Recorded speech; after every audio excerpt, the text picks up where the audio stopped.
ආයුබෝවන් යාළුවනේ අද අපි හදන්නේ ස්පිනාචි පාස් එකක්. ස්පිනාචි ටික හොඳට හොදලා මෙන්න මෙහෙම අරගන්නවා. අරගෙන ගාලික් ටිකත් අරගෙන හොඳට ස්මැෂ් කරලා පොඩිවට ඒවා කපනවා.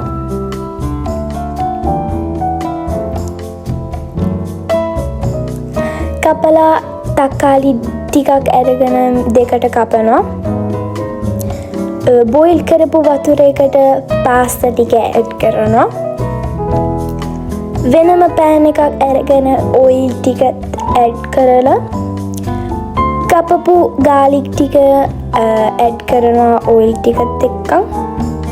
මෙන්න මෙහෙම ඒවා මික්ස් කරගන්නවා. හොදපු ස්පිනාචි ටික ඇඩ් කරනවා. ඊට පස්සේ මේ විදිහට හොඳට මික්ස් කරනවා. ඔයාලා මික්ස් කරපුවම මෙන්න මෙහෙම වෙන්න ඕනේ. ඔයාලා චීසුත් ඇඩ් කරන්න. ඔයාලට ඕන චීස් එකක් ඇඩ් කරන්න පුළුවන්. අපි ඇඩ් කරේ මොට්සරෙලායි බුරාතයි. ඒවා ඇඩ් කරගෙන හොඳට කලවම් කරන්න. කලවම් කරලා තක්කාලි ගෙඩි ටිකක්කුත් ඇඩ් කරලා ඔලීවුත් මෙන්න මෙහෙම ඇඩ් කරගන්නවා. ඇඩ් කරලා හොඳට මික්ස් කරනවා.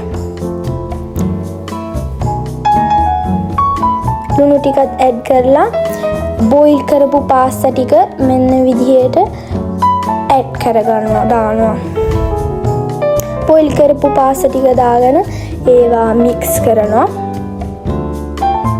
මික්ස් කරගෙන පැස්තු ටිකක්කුත් ඇඩ් කරනවා. ඊට පස්සේ ඒක මික්ස් කරනවා.